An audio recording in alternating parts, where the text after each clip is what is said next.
as I was saying before, this presentation is from Kunal Patel. Is that right? Good. Excellent. And we're going to talk about building an indie studio from scratch. I'm not going to carry on talking. I'm going to let Kunal talk for himself. Over to you, sir. Hey, hello? Yeah, okay, cool. This thing works sometimes. Yeah, so I know, I guess the time is pretty limited, so I probably won't go over everything, but I'll give a bit of an overview, and if you guys have any questions on what we did, I can answer that. So I'll leave more time for questions than PowerPoint slides. But our most recent release is Wizard Ops Tactics. This is our second title from Phyken Media. We started in 2010. So I'll talk a little bit about that game as well. Anyways, just so you have an idea of base, I'll play this video so you can see what it is.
So, my name is Kunal Patel. I'm the president, co-founder of Phyken Media.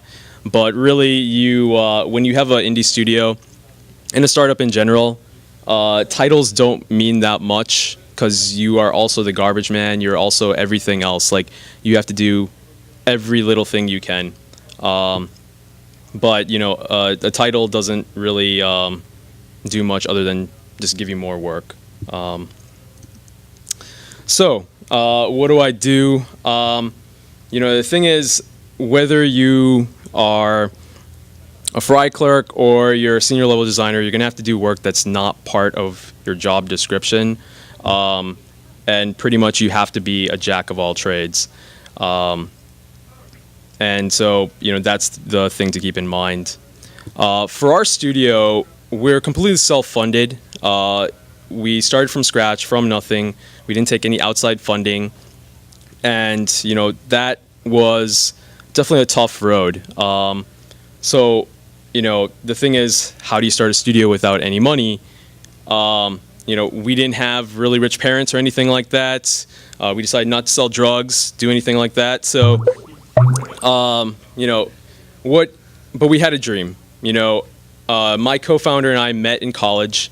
We graduated in 2004 from University of Miami. We did computer science, and we graduated. So, what do you want to do now? Do you want to write accounting software, or do you want to start a game studio? And obviously, games is much more attractive. No offense to anybody that does accounting software, but we didn't have a couple million laying in the bank, so we took the long route. He went off and studied a little bit more in games, and I went into the corporate world. So I became IT director, software engineer. I did that for a while, gained some experience, and then I started a tech company. So I started doing consulting. I started doing VMware virtualization stuff, building up funds. Pretty much became an expert at Google searches, at using LinkedIn, at finding connections, trying to find business anywhere possible. We went to GDC every single year, making connections. So we made time for that every single year. And doing that essentially set us up so that finally in 2010, we were able to start the studio. Doing the tech company helped bring in some revenue so we could buy chairs and desks and things like that. And, also going to the conferences and then going to parties and talking to people over a drink, you get to hear the horror stories of what other people did and how they messed up. So I can't stress more, how helpful it was just to go to conferences like this and meet a couple different people. The contacts that I made at these conferences really helped make our studio years down the road. And the other thing that I learned was that, who you hire is so critical. Our company survived because we believe that good games can be made with the right people. And, the thing is, you can't really hire just super specialized people when you're a startup. You have to have jack of all trades. You have to be able to do a little bit of everything or, and fill in the gaps. And, when you do need something specialized, that's when you can outsource for that. But the people that you have close to you, they have to be adaptable. And, another important thing is sometimes it's easy to be blinded by a hotshot who has a lot of talent, right? And you bring them in because you think that they're going to accelerate things. There's a saying that just hiring warm bodies digs cold graves, and that's so true because I've seen a lot of people just hire people to kind of fill the seats because they think they can either throw more people at it and solve something, or that they hire a hotshot and they think that that's going to make things move quicker, but instead it just ruins the chemistry of the whole studio. So it's important on who you hire. The people that you hire will set the tone for your next set of employees. There's no one has a perfect solution to create a thriving studio, but our philosophy is that you get the right person who will fit into your company over a superstar who can only do one thing great. So when we do our hiring, I spend about 2 to 3 weeks on every single person. I do a full interview. I kind of look into their background. I see what else they've done. I talk to people that they've worked in the past. So, your interactions with other people in the conferences, they carry weight because, I might find out who you worked with and chat with them. Then also I try to see if they fit culture-wise as well. So I'll ask them, in this hypothetical situation, say there's a zombie outbreak, how would you react? What would you do in this scenario here? What was the funniest thing that you saw this week online? What's your favorite food? Once you get that rapport with somebody, you can know how you're going to work with that person, because in a startup, you're going to have long hours and you got to be friends with these people. You can say yeah, they're an employee. They're an employee, but you're going to be spending more time with these people than you do with your own family. So it's extremely critical, and that's the reason why we survive. So I guess, maybe to go kind of sum up what Phyken Media is, we're based in Orlando, Florida. We focus in on 3D mobile games. Small, and we're scrappy. We started with only 2 people, myself and my co-founder. Going to all these other conferences and getting contacts over the years helped a ton. So we contacted a couple other friends that were recently let go. They came in. We kind of helped start new IP, the Wizard Ops IP. We learned the technology with Unity, and then we started hiring more people, and we're about 10 people now. So, the process was long to get there, but considering the results that we have 2 titles out there, we built a really big game. It was pretty much impossible without the right people and ones that were willing to put in the time. When we went to different conferences, people were kind of amazed, you built this really big game, this tactical game with a huge back-end system that's, cross-platform, cross-device. The thing is, it's possible only if you have the right people.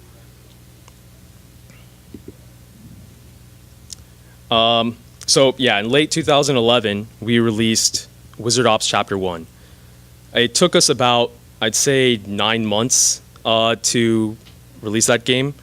And the thing was, we had to build a studio, we had to learn an engine, build an IP from scratch to put it out there. But we ultimately put it out onto iOS, Google Play, Nook, and Kindle.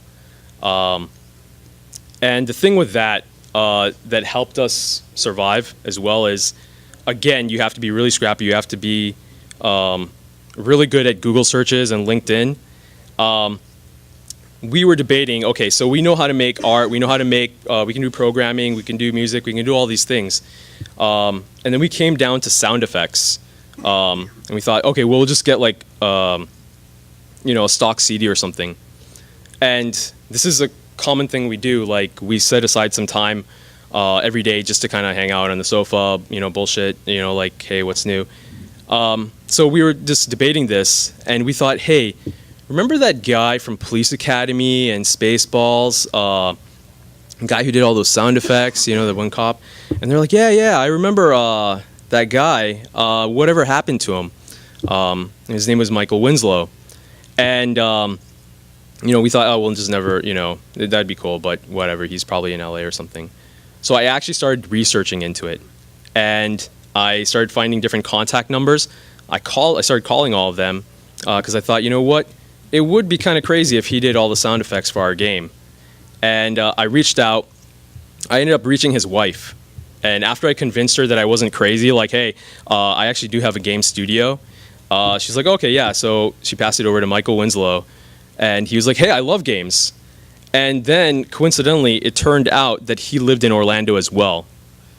So I then told him, hey, yeah, okay, like, we're a game studio. We're basically your neighbors. Come over to the studio. And so he came over, and I told all the guys, hey, remember that thing I was talking about? We were all chatting, like Michael Winslow doing sound effects. And he's like, yeah, that'd be awesome, but, we'll never get him, and, whatever. I'm like, well, we got a special guest, and he walks in the door. So the thing is, and he's always on, and he's great. And, he did sound effects for us. And let me see if I am online. Maybe I can, if this plays, let me see. Yeah.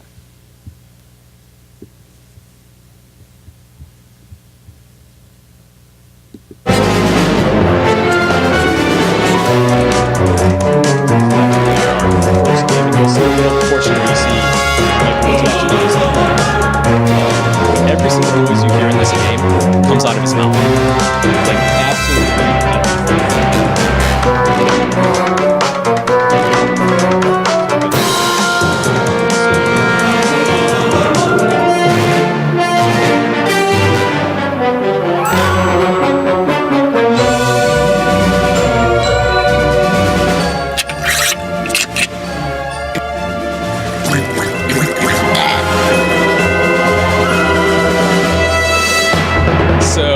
So yeah, I mean, like, the thing to, Hi,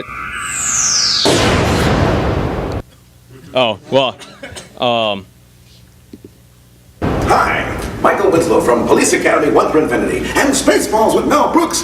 And guess what? Wizard Ops is out now. Sorry about that. So, anyways, the key takeaway, the key takeaway from that is, never think that something is impossible. You pretty much have to use any means necessary to be able to get exposure. So, some of the things that we did at these conferences is we left flyers everywhere. We tried reaching out to all of the different media outlets we could. We used people like Michael Winslow as much as we could. He actually got on TV, so we were featured on G4, and that helped us out a ton. And this past GDC, we actually, this all happened pretty much within a week time. Michael Winslow was going to be in California, and we were going to GDC, and we said, hey, would you just show up?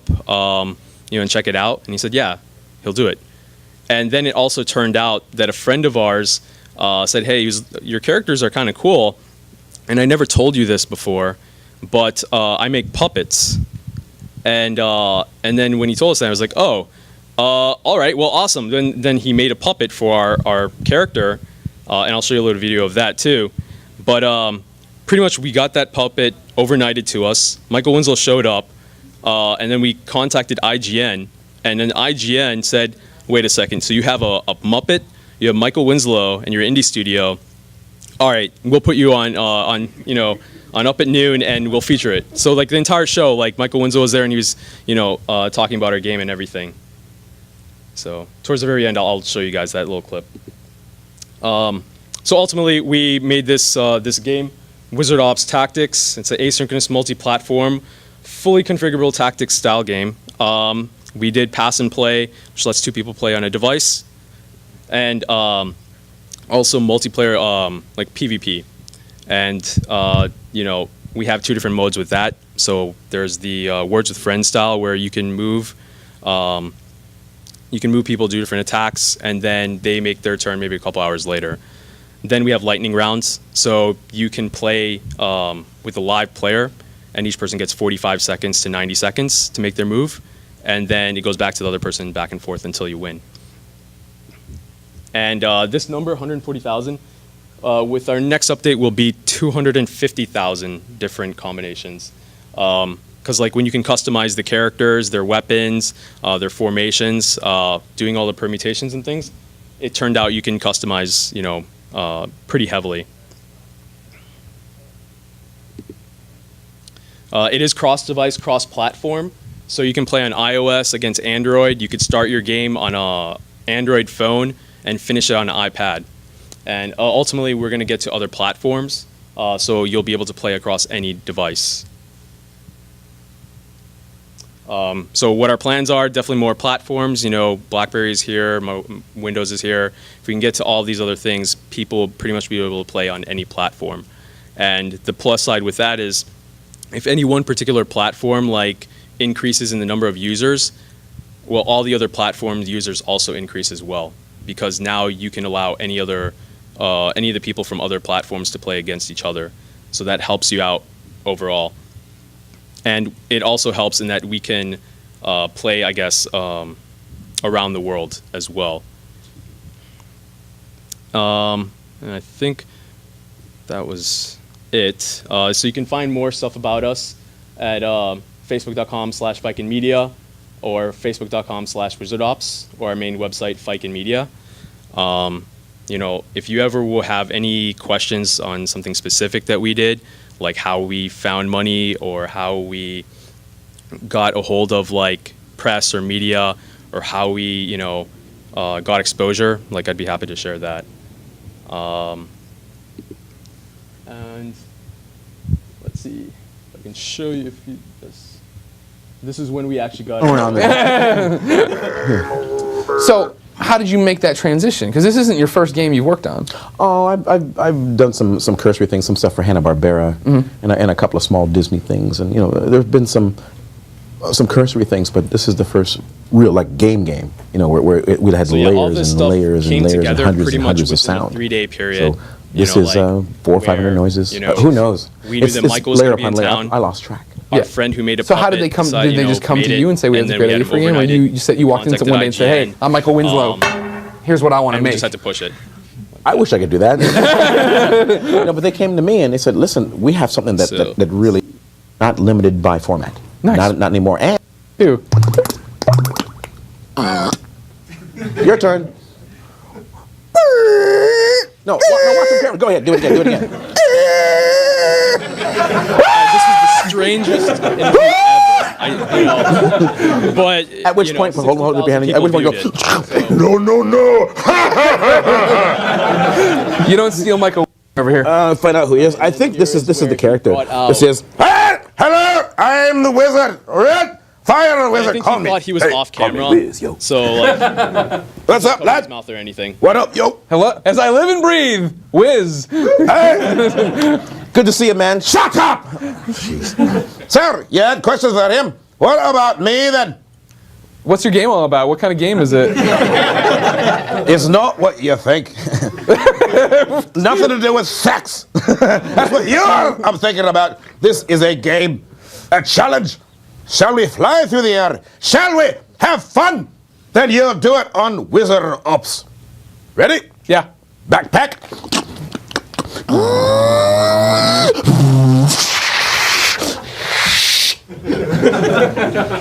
And there you go. That's awesome. Your turn. This is a weird ass up at noon. Your turn. Cool. to begin. Let's call it there because timing. I just want to thank you very much for that. That was awesome. Let's give him a round of applause. Thanks, guys. Getting Michael Windsor, I'm so impressed. Okay, so there must be questions on that, surely. Who's got a question? Who's going to volunteer for the first question? Come on, you can do it. Or you're going to get me talking more. There you go. Hi, so you said you had the tech company to help you start that up. Were you actually bringing funding over from the tech company, or like what it all was involved? Yeah, absolutely. So like trying to get money from VCs or other investors, is a tough thing, a tough proposition when you're saying I'm starting a company from scratch. So we knew the way we'd have the most control is if it were our own money. So we had to find some way to make it. So I had a technical background. I worked, as an IT director, so I picked up a lot of skills like running that. And I decided to start a company. Just started going on LinkedIn, finding different people who work for who.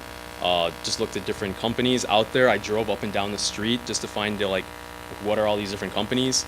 It was just a lot of hustling, a lot of emailing, a lot of correspondence, and then we just pick up clients. Made money there, and then used that to help start the studio. I even flew to India for 3 months at a time, just to gain business over there. So I actually went there, did some business. I stowed away on trains to make it to different cities to do presentations. I'm not even kidding. And I had a client in Nepal because I found some customer there. And it was a bank, and they were telling us so we're gonna have this card where you don't need to have money with you all the time. You just use this card. And I'm like, oh, you mean like a credit card, debit card? They're like, yeah, we're gonna have that now. So over there, they were just getting that now, and they also had their very first KFC. That week I went to. Height of cuisine. Yeah, and so I found customers any possible way, got that money in, and used that to help start the studio in 2010. And so we had control over our destiny. And of course, you just have to be very careful with your money. You don't waste it on, things if you can avoid it. Yeah. Yeah, I noticed on your opening part of the video that those dances that your wizards were doing look so much like our ones on PlayStation Home. But that's not a question, that's just an observation. Anyone else got a question? I'm going to ask one. So a friend of mine, she was describing a situation she had with employees, one of the things you were talking about earlier. And this guy who they got was on paper fantastic. He had all the skills. He was flexible and potential anyway. But when he arrived, he turned out to be toxic. Yeah. He turned out to be always undermining people. Whenever he was talking to external clients, he was basically asking for jobs. And she only found out because she had a relationship with her staff, a good relationship with her staff. Is that something you think is common? Are there any scenarios, any kind of tactics you can use to avoid that happening? Yeah, totally. So it's really important to have communication with your employees. I try to do a really good interview, in the beginning. I try to kind of get to know the things you would want to know about your friends. I ask if they've worked with somebody else, I kind of ask them, so how is it working with that person? And, some people, they won't overtly say, this guy's a jerk or this guy's bad, but, if they're hesitant to say good things, then that's also a red flag. But if you do let somebody slip through, it's almost like it's being in a bad relationship, Sometimes you don't want to admit it. Sometimes you think you can change them. Sometimes you think, all those things will change over time. They'll learn. No, you got to it's a cancer and you got to get rid of it as soon as possible. And I also do one-on-ones quarterly. I really should do them monthly, but essentially it's just chatting so how are things? Is there something we could do better? Something I could do better? Have I, do you have any issues, any questions? And people feel Did I piss you off lately? No, basically, yeah. And then when they know that you're open to talk, they're comfortable, and if there is an issue, they'll bring it up. They won't hold on to it. Yeah. No, sorry, and I think for this friend of mine, that was a nearly catastrophic circumstance, and it was only after she'd found out what was going on that she was able to get rid of it, and then the other people told her about what it was like. Yeah. So it happens. Any more questions? So at that point, come on, thank you so much. That was a great presentation. Definitely want to talk to you about your game and every play in a moment.